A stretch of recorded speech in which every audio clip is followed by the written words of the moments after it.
"If you don't like living with us, you can leave."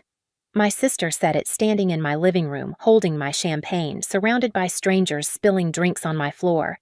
The laughter that followed didn't sound like family. It sounded like victory. I looked at her then, at the house I'd built with my own two hands. Every wall, every detail stolen by people who called it home. I didn't argue. I didn't scream. I just smiled. Because when they left that night, they had no idea they'd already handed me the one thing I needed most proof. Stay with me because what happened next will make you question what family really means. I had just finished furnishing the apartment 2 weeks before that night. 3 bedrooms, floor-to-ceiling windows, light oak floors that caught the sun like honey. It was the first space that was fully mine, no roommates, no compromises, no one telling me to tone it down. I'd designed every inch myself, matte fixtures, soft lighting walls the color of sand. It looked exactly like the life I'd worked a decade to build, quiet, steady, earned. When my sister Sabrina called, I was sketching a client's kitchen remodel. Her voice was sweet, too sweet.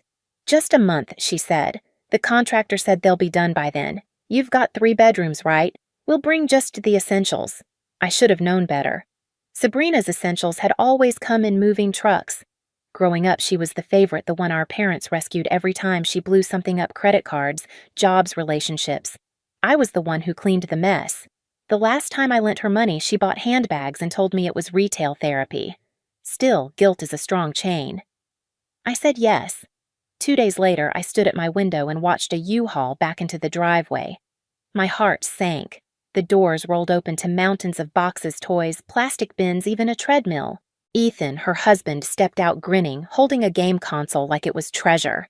Sabrina waved from the passenger seat, her sunglasses catching the light. Surprised, she chirped when they came upstairs. "It's not as much as it looks."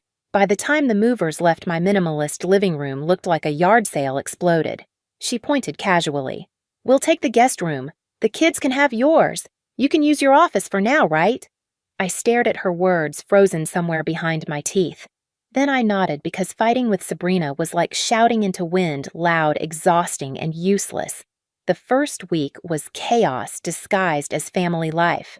Toys on the stairs, crumbs in the couch, crayons on my design drafts. Every morning started with cartoons blaring and ended with dishes stacked like architecture projects gone wrong.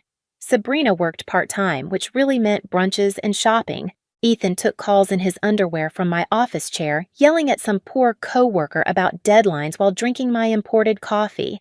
At night, I'd sit on the tiny cot I'd moved into my studio, the same place I once called my sanctuary.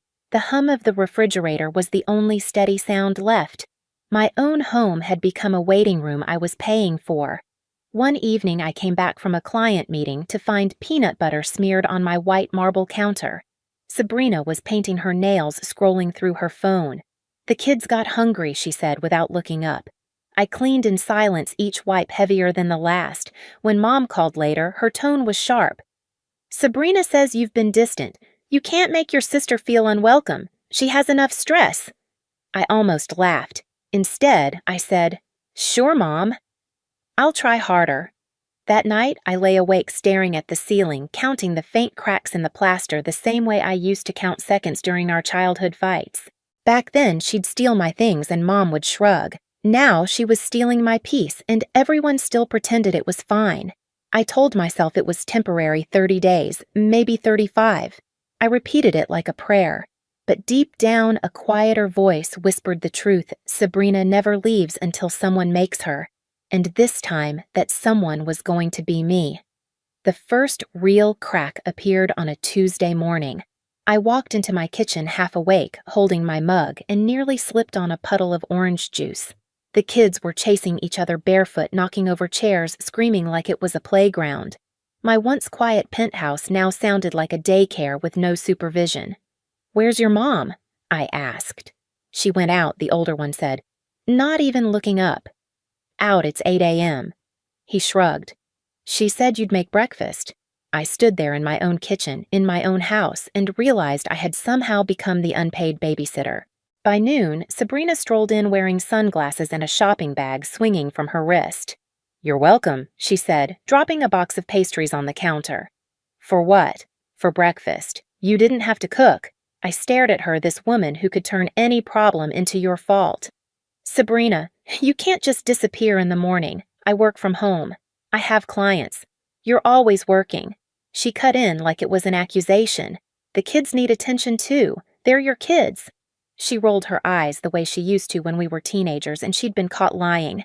You've always been so uptight, Marisa. Relax. It's family. Family. That word had started to taste bitter. Within weeks, my apartment became unrecognizable. My minimalist shelves bowed under cheap knickknacks Sabrina claimed gave the place warmth. My design books were shoved aside for coloring pages and snack wrappers. Even the air felt different, louder, heavier. Then came the bills. Electricity triple, water double. My cleaning supplies vanished twice as fast. When I confronted her, she shrugged. 4 people use more water than 1, obviously. You're lucky we don't charge you for company. Lucky. Ethan was no better. He turned my office into his gaming corner, complete with snacks and cords tangling across the floor. One afternoon, I found my laptop dead. He'd spilled soda on it and tried to fix it with a towel. Thousands of dollars of client data gone. When I confronted him, he mumbled, "Relax. It's just stuff." That night, I called Tyler, my business partner, and the only person I could vent to without judgment. I swear, I said, pacing the hall, they're turning my home into a landfill. Then stop letting them, he said simply. It's not that easy. They're family. Mom already thinks I'm selfish. Marisa, he sighed. You design spaces for people to breathe. You deserve to breathe in your own house. I knew he was right, but guilt still chained me. Things escalated fast. Sabrina started inviting friends over. Just coffee, she said, but every coffee ended with laughter, crumbs, wine stains, and toys everywhere. One Saturday, I came home from a client site and found 8 people sprawled on my couch watching cartoons and drinking beer. Marisa, she called. We're having a little get-together. A little. My fridge was empty. My backyard smelled like barbecue smoke. That night, after everyone left, I picked up trash until midnight. Beer bottles clinked against the bin like applause for my stupidity. When Mom showed up the next morning carrying a casserole and that look that meant lecture incoming, she said, "You're being too harsh. Your sister just wants her kids to feel normal." Normal? I laughed. They broke my vase, ruined my laptop, and ate through a week of groceries. Mom frowned. It's just things, Marisa. Don't be materialistic. Materialistic. I'd built my life from nothing, brick by brick, design by design, and they called it materialism. That night, I sat by the window watching the city lights. My reflection stared back, tired, angry, small. I realized I'd built this beautiful space not to show off, but to have control, to finally feel safe. And now every piece of that control was slipping away under someone else's feet. The next morning, Sabrina knocked on my door holding a bottle of wine. "Don't be mad," she said sweetly. "I'm planning Ethan's birthday here, just family." I stared at her for a long time, then said the only thing I could. "Do what you want, Sabrina. You always do." I didn't know it then, but that sentence was the last thread holding my silence together. The party would cut it clean in half. The night of the party, I came home to find strangers on my balcony. Loud music spilled from the speaker's base, shaking the floors. Someone had hung gold balloons that spelled out Ethan's birthday across my glass wall, crooked taped right over the clean lines I'd designed. The smell of beer and cheap perfume replaced the candle scents I loved. I froze in the doorway. My minimalist sanctuary looked like a frat house. Sabrina spotted me and waved, holding a champagne glass. "You made it," she shouted like I was a guest in my own home. "Grab a drink. You look so serious." "Serious?" I said, stepping inside. "Sabrina, what is this, a party?" she said, laughing. "Relax. You could use one." People brushed past me, leaving streaks of frosting on the counters. Ethan had music blasting from my Bluetooth system, dancing like he'd paid rent here. One of their friends plopped onto my cream couch with a plate of wings. Grease dripped onto the cushions. I turned off the music. The sudden silence hit like a slap. "Hey," Ethan shouted. "What the hell? This isn't your house," I said quietly. I never agreed to this. Sabrina laughed high and sharp. "Oh, come on. It's one night. You've been such a buzzkill lately. Let us enjoy life for once." "You've been enjoying my life for months," I snapped. "My food, my space, my time." Her smile faltered. "You're overreacting. It's just family." I looked around at the crowd, half of them strangers. "Then where's the family?" For a moment, nobody spoke. Then someone in the back muttered, "Chill, it's just a party." Laughter rippled again. I wanted to scream. Instead, I picked up an empty glass from the counter, rinsed it, and set it back in the cabinet. The sound of glass clinking against glass was the only sound in the room. Sabrina stepped closer. "You really can't stand to see anyone happy, can you?" "Happy," I said. "You call this happy?" She smirked. "If you don't like living with us, you can leave." The words sliced through the air. Someone laughed. Someone else said, "Ouch." My vision tunneled. I didn't yell. I didn't cry. I looked at her, the same sister who used to steal my clothes, my money, my peace. And I finally understood she hadn't changed. She'd just grown louder. So I left. No door slam. No dramatic exit. I picked up my keys, my purse, and walked past them like a ghost moving through smoke. The hallway outside was cold and silent. The noise behind me grew muffled like it belonged to another world. I drove to a small hotel 10 blocks away. The clerk barely looked up when I checked in. "Rough night?" he asked. "You have no idea," I said. In the room, I sat on the bed, still hearing echoes of laughter through my skull. I stared at my hands. They were steady. It surprised me, because inside, something had just broken free. I opened my phone and scrolled through old messages, Mom defending Sabrina, Dad staying quiet, Sabrina asking for small favors.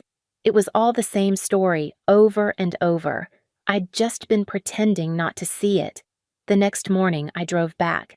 My stomach clenched when I unlocked the door. Silence. Then the smell hit me. Beer sweat, something burned. The living room was wrecked, plates on the floor, a puddle of wine on the rug, one of the kids' toys floating in it like a casualty. My home looked like it had survived a storm. I stood there breathing through my teeth, then walked to the stereo and turned on soft jazz, the kind I used to play when I worked. The melody floated above the mess like a dare. I rolled up my sleeves. Every plate I stacked, every can I tossed, every box I filled with their belongings was a heartbeat steady and controlled. The anger wasn't loud anymore. It was surgical, precise. By the time I finished 4 suitcases and 3 boxes sat neatly by the door. I looked at them at the empty rooms and whispered to the air. "You said if I don't like it, I can leave." I did. Now it's your turn. And for the first time in months, my house exhaled.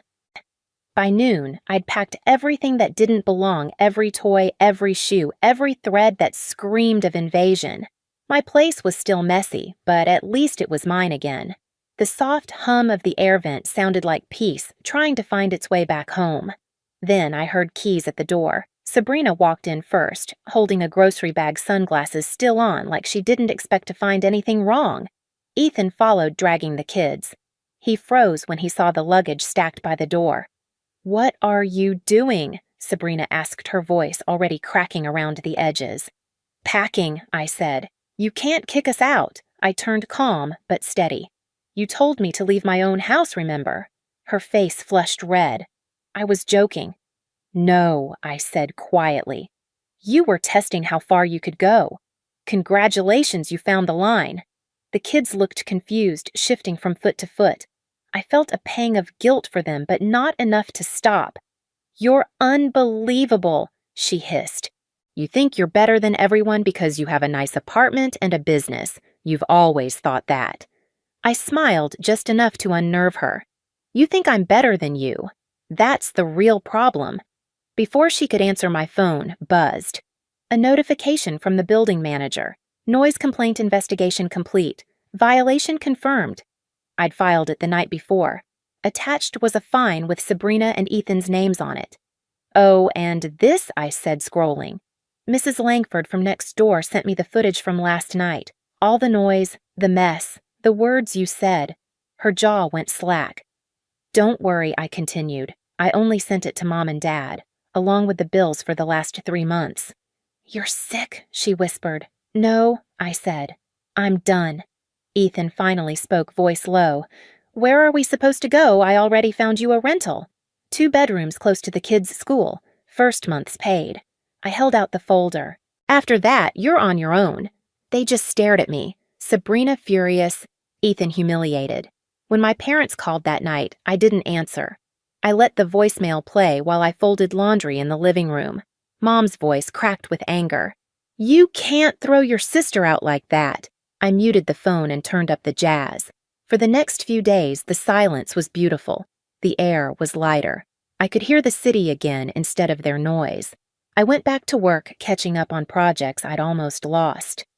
Tyler dropped by one evening with takeout and 2 bottles of wine. "Looks different," he said, glancing around. "It finally looks like me again." He nodded, then smiled softly. "You look different too." I laughed. Maybe peace has good lighting. 2 days later, I came home from a client meeting to find the apartment empty, their luggage gone. No note, no goodbye. Just an open window letting in a faint breeze that smelled like rain. I sat on the couch and breathed. For the first time in months, the quiet didn't feel lonely, it felt earned. Weeks passed. Mom didn't call. Dad sent one text, "You could have handled it better." I didn't reply. But time did. What time always does. It softened the noise. A month later, I opened my email to find a message from my landlord. "All outstanding bills have been paid." No signature. Just a receipt. Maybe guilt, maybe pride. I didn't need to know. One evening, as the sun slipped between the towers, I stood by the window glass of wine in hand and looked at my reflection. The woman staring back wasn't the same one who used to apologize for taking up space. I whispered to her, "You did it. You took it back." A week later, Mom showed up at my door with a pie. She looked older, softer, tired in a way I recognized. "We were wrong," she said quietly. "Sabrina's with us now. It's chaos." "I'm sorry we didn't listen." I nodded, not angry anymore. "Just done." "You raised me to take care of family," I said. "You forgot to teach her the same." We sat for a while eating pie in silence. When she left, she hugged me longer than she ever had before. After she was gone, I turned off the lights, opened the balcony doors, and let the city sounds drift in. The air smelled like freedom. Sometimes peace doesn't arrive with applause. It arrives in the sound of your own breathing, steady and unshaken, in a home that finally feels like yours again. If you've ever had to draw that line with your own family, you know how heavy it feels until you realize it's the only thing keeping you standing. And if this story hits somewhere close to home, stay a while. There's more where this came from. If you've ever had to stand up to family, tell me your story in the comments. You're not alone, and you're not wrong for choosing peace over chaos. Hit subscribe for more true stories like this one, because sometimes the quietest revenge is finally getting your life back.